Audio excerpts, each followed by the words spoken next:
Ya, halo teman-teman. Melalui video ini saya akan sharing tentang komunikasi massa dan literasi media. Jadi ini seri lanjutan dari kuliah komunikasi massa di pertemuan ketiga ya.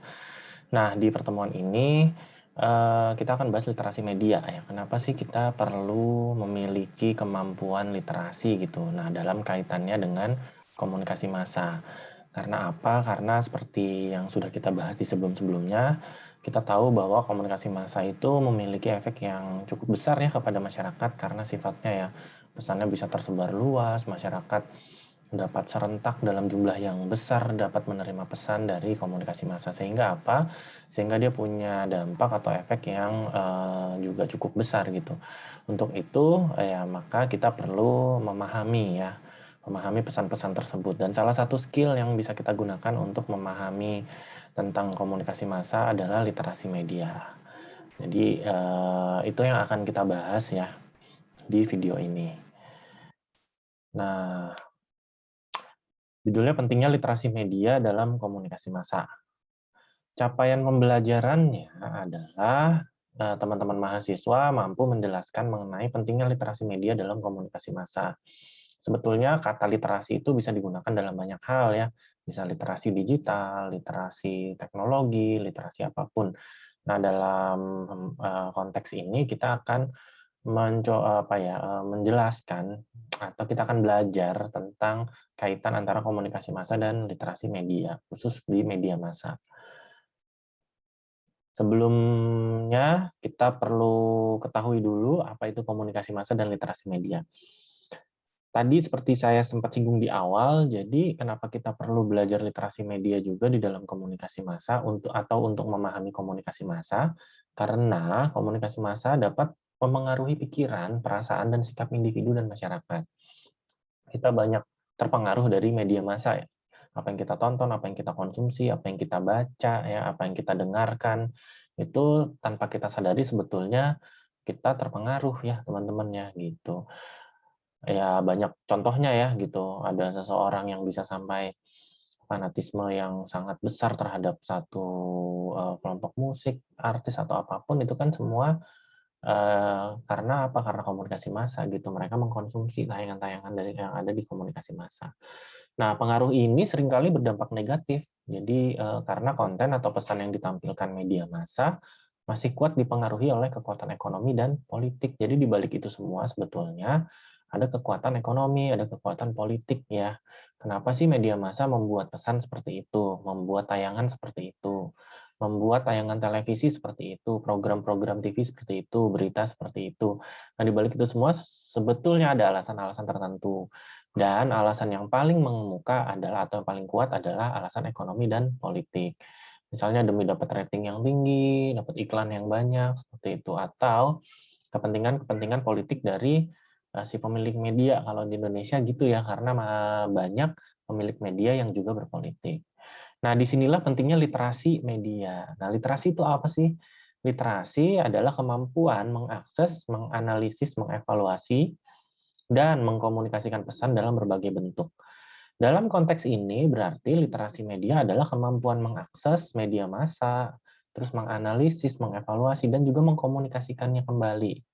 Ya, jadi kenapa penting ya? Karena tadi kita tidak bisa melihat media itu apa adanya, melihat pesan-pesan atau konten-konten yang dibuat oleh media massa itu secara apa adanya. Jadi kita butuh literasi gitu, apalagi anak komunikasi kita belajar nih tentang literasi media. Mungkin kita prihatin misalnya di rumah kita, wah orang tua kita atau keluarga terdekat kita itu kok nyaman sekali ya gitu dengan tayangan-tayangan media. Padahal kita tahu misalnya itu ya nanti dampaknya kurang baik. Nah, disitulah pentingnya literasi. Kita bisa memberitahu paling tidak dari lingkungan terdekat kita dulu nih bahwa jangan terlalu apa ya, ya nggak apa-apa kita menggunakan media massa sebagai hiburan, tapi kalau kita terlalu hanyut dan menganggap apa yang ditampilkan media itu semua adalah kenyataan dan benar, itu agak berbahaya ya sebetulnya gitu. Karena apa yang media tampilkan sebenarnya sebenarnya juga, banyak yang tidak sesuai dengan realitas yang ada ya gitu. Ya kayak sinetron-sinetron azab itu kan ya dalam realitas ya nggak gitu juga gitu, nggak ada tukang tahu bulat kemudian digoreng dadakan juga tukang tahunya gitu ya, karena dia misalnya jahat gitu. Ya seperti itu. Jadi, Literasi media ini adalah keterampilan, skill sebenarnya. Jadi bisa dipelajari oleh siapapun.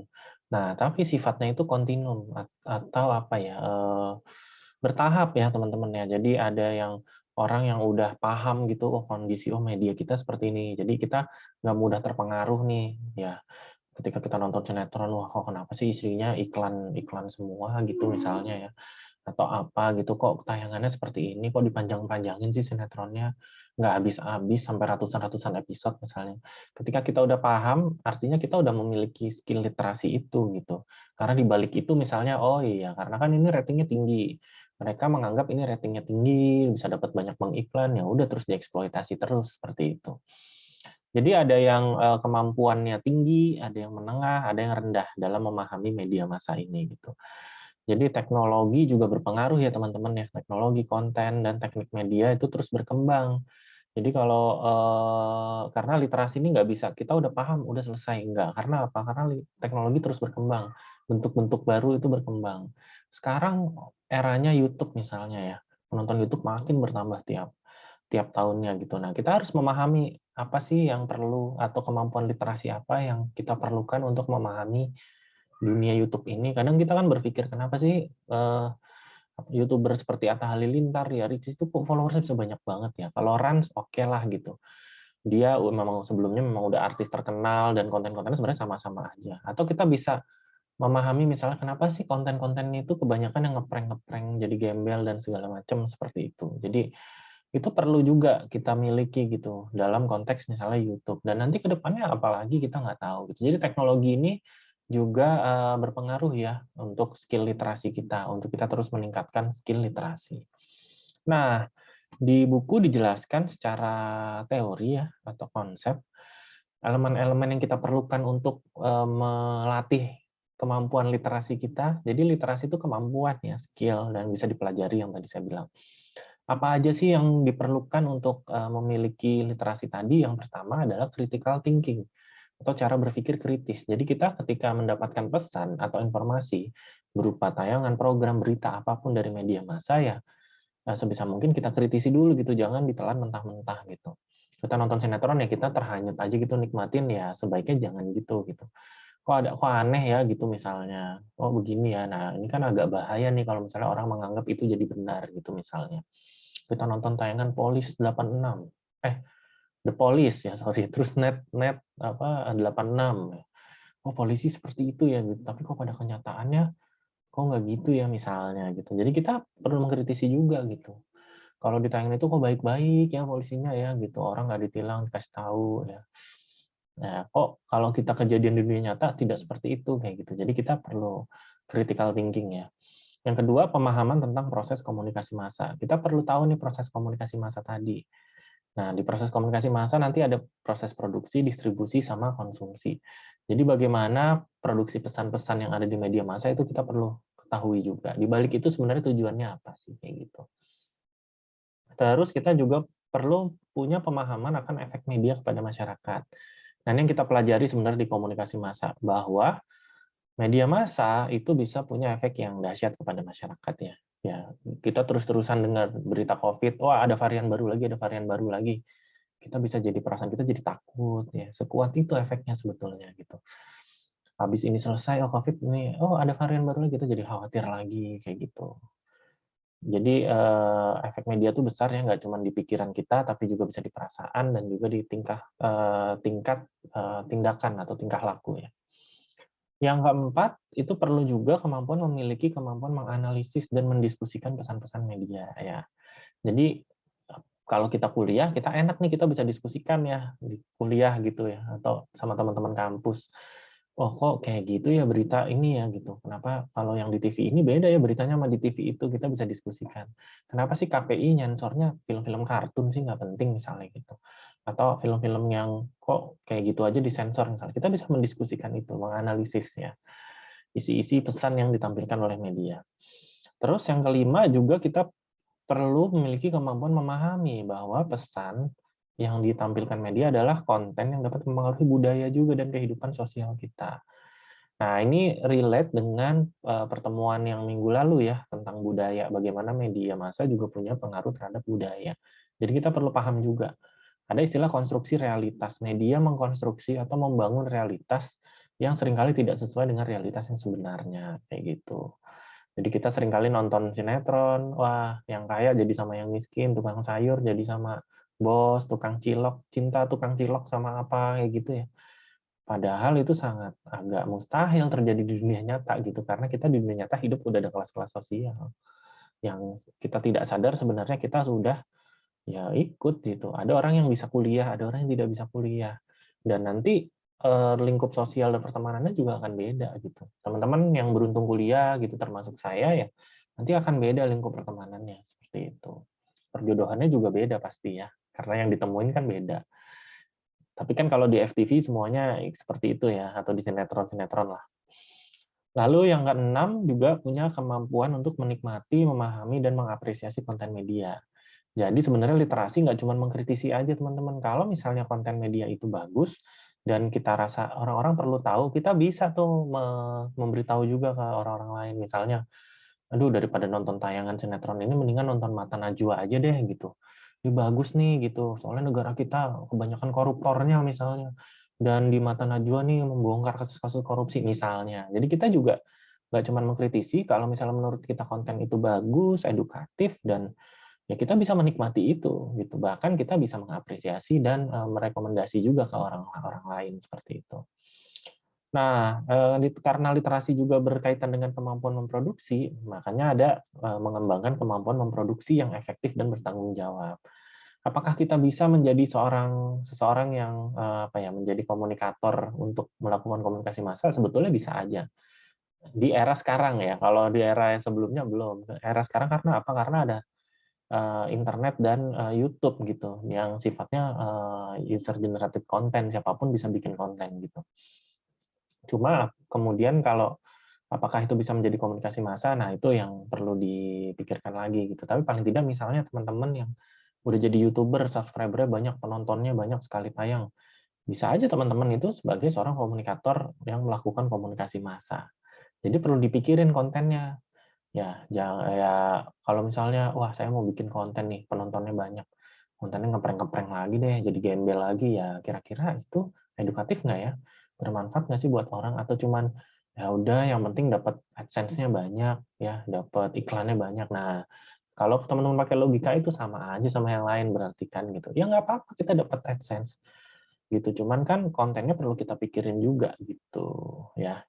Nah, yang kedelapan, elemen literasi media itu memahami aspek etis. Itu tadi kita perlu memahami aspek etis dan kewajiban moral seorang praktisi media.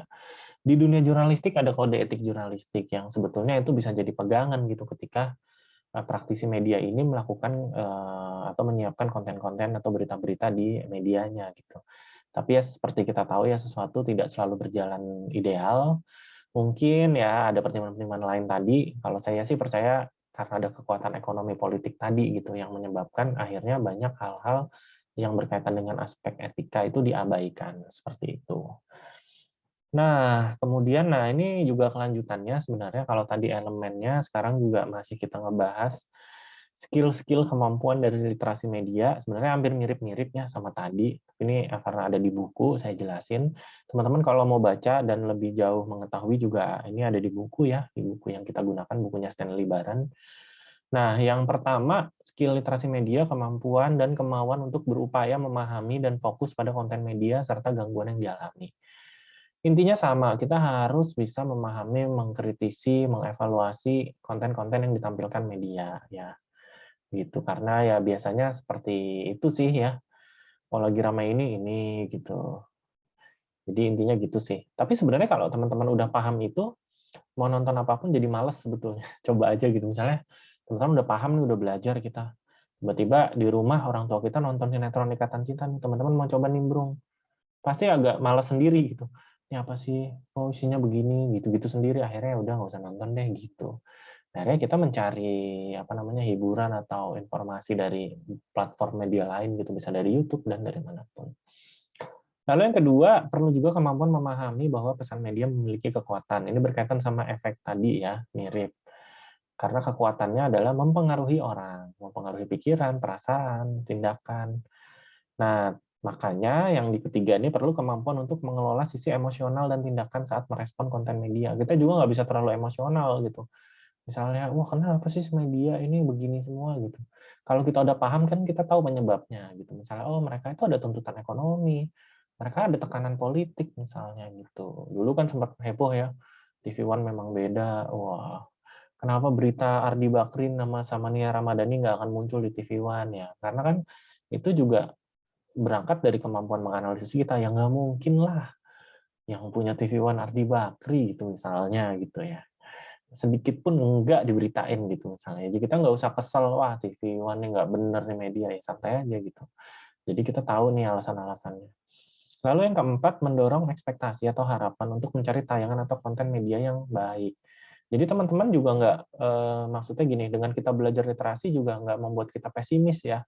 Sebetulnya masih banyak kok tayangan-tayangan konten yang masih bisa kita konsumsi gitu. Apalagi misalnya ada teori user gratification di komunikasi massa yang bilang sebenarnya audiens itu aktif, dia akan nyari atau mengkonsumsi media yang sesuai dengan minatnya, yang bisa memenuhi kepuasannya dia gitu.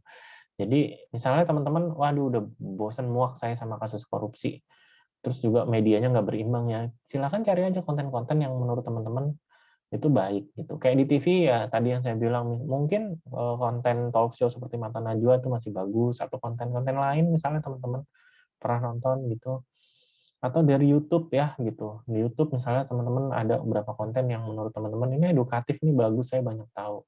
Saya juga masih suka gitu. Misalnya saya nggak bisa gitu, misalnya di TV kok begini ya. Udah misalnya di YouTube ada apa, ya udah misalnya kajian tentang filsafat, tentang apa, sejarah, itu kan menarik ya. Nah itu kita perlu juga tuh punya kemampuan mencari konten-konten yang baik. Lalu yang kelima, memahami jenis atau genre tayangan media. Dan perlu juga tahu ketika media memberikan sebuah genre atau jenis tayangan yang dikombinasikan. Artinya misalnya, oh ini dia begini karena misalnya, oh ini kerja sama. Misalnya gini, ada tayangan The Police atau Net 86. Kok isinya pencitraan polisi ya misalnya. Nah setelah kita tahu, oh ini kayaknya kerjasamanya Net sama pihak Polri atau kerjasamanya Trans TV dengan pihak Polri misalnya. Jadi kita tahu gitu jenisnya apa gitu. Kalau misalnya tiba-tiba tayangan hiburan, oh ini tayangannya jenisnya hiburan di sinetron, tiba-tiba muncul tokoh politik di situ pas pengen pemilu. Itu kan dicombine ya gitu. Nah, kita jadi bisa paham, lah ini ngapain ada Wiranto di sini nih di sinetron tukang bubur naik haji misalnya. Oh, ternyata mau pemilu, dia akhirnya muncul di sinetron-sinetron misalnya gitu. Jadi kita juga tahu nih sebenarnya. Karena media kadang-kadang suka mengejutkan juga ya dengan seperti itu gitu. Nah, yang keenam yaitu kemampuan berpikir kritis ya kepada pesan media, terus meskipun media tersebut mendapatkan sumber yang kredibel ya. Kadang kita berpikir media ini kredibel ya seperti Kompas TV atau apa gitu, tapi kita juga perlu juga mengkritisi juga gitu. Kadang seringkali misalnya dia milih narasumber sebenarnya nggak ngaruh apa ya, nggak berkaitan dengan apa yang dibicarakan, tapi pengen nyari sensasi aja gitu supaya heboh gitu pas debat supaya rame ya. Ya biasanya tuh, jagoannya Ali Mochtar Ngabalin, ya Rocky Gerung, itu kan supaya rame aja gitu debatnya, mau tema apa juga yang dimunculin mereka gitu, atau Fadlizon gitu ya. Itu kan, sebenarnya kita perlu kritisin juga, ini nyari supaya ini aja, jadi penontonnya seru kalau ada debat, tapi intinya nggak menjawab diskusi, seringkali kayak gitu. Nah, yang ketujuh memiliki pengetahuan tentang aspek bahasa yang digunakan media, serta memahami efeknya di masyarakat. Nah, penggunaan bahasa juga penting ya teman-teman ya. Contoh misalnya penggunaan kata oknum, kan selalu ya media menggunakan kata oknum ketika terjadi suatu yang jelek gitu, oknum ya. Giliran yang bagus-bagus nggak ada kata oknum. Jadi itu juga efeknya jadi berpikir, oh polisinya nggak salah, itu oknum aja. Oh KPK nggak salah, itu oknum aja. Padahal ya dia harusnya bertanggung jawab karena dia berada di institusi itu menurut saya gitu. Atau misalnya belakangan lagi rame juga kemarin di Twitter ya, di media sosial, soal penggunaan kata koruptor untuk menyebut pelaku korupsi. Banyak media yang bilang, wah dia terlalu sopan kalau pakai istilah koruptor, ayo kita sebut ganti aja jadi maling atau apa gitu. Tapi ini masih pro kontra ya gitu. Jadi sebenarnya penggunaan bahasanya juga bisa mempengaruhi kita loh gitu. Ya paling gampangnya zamannya lumpur Lapindo ya gitu kan, kalau di media-medianya Bakri itu nggak disebut lumpur Lapindo tapi lumpur Sidoarjo gitu, seolah-olah emang daerahnya yang keluar lumpur, padahal itu kan kesalahan manusia gitu. Tapi di media lain disebut tragedi lumpur Lapindo, kayak gitu-gitu. Jadi penggunaan bahasanya perlu kita kritisi juga sebetulnya. Atau gini, kalau ada kenaikan harga BBM, pasti nggak disebut kenaikan, penyesuaian ya. Coba teman-teman perhatiin deh. Terjadi penyesuaian harga BBM. Tapi kalau kata penyesuaian selalu naik gitu. Kalau turun enggak gitu. Kalau turun ya harga BBM turun gitu. Kalau yang naik harga BBM disesuaikan kayak gitu. Ya seperti itulah ya contoh-contoh. Jadi aspek bahasa nih sebenarnya juga punya efek ya di masyarakat. Nah, itu kurang lebih itu aja. Jadi ini kesimpulannya, yang pertama, komunikasi massa yang dilakukan media massa mampu mempengaruhi pikiran, perasaan, dan perilaku individu dan masyarakat. Oleh sebab itu diperlukan adanya literasi, ya, atau orang juga biasanya nyebut istilah literasi dengan istilah melek media. Nah, kenapa? Sebagai upaya untuk memahami peran dan kekuatan media massa. Tadi ya karena ada aspek mungkin apa namanya, tekanan ekonomi, tekanan politik, seperti itu. Jadi kita perlu perlu literasi itu tadi. Dan ada beberapa kemampuan literasi yang dapat dipelajari, agar tidak mudah menerima pesan atau konten media massa apa adanya. Yang tadi yang udah saya jelaskan ya, dan itu juga ada di buku ya, apa aja sih elemen literasi, apa aja sih skill-skill yang diperlukan di dalam literasi, ya kurang lebih itu. Jadi, kurang lebih seperti itu pembahasan materi, tentang komunikasi massa dan literasi media. Nanti teman-teman kalau misalnya ada pertanyaan boleh nanti dituliskan di forum diskusi yang akan saya taruh di LMS atau di Brightspace. Baik, itu saja. Terima kasih teman-teman. Sampai jumpa lagi.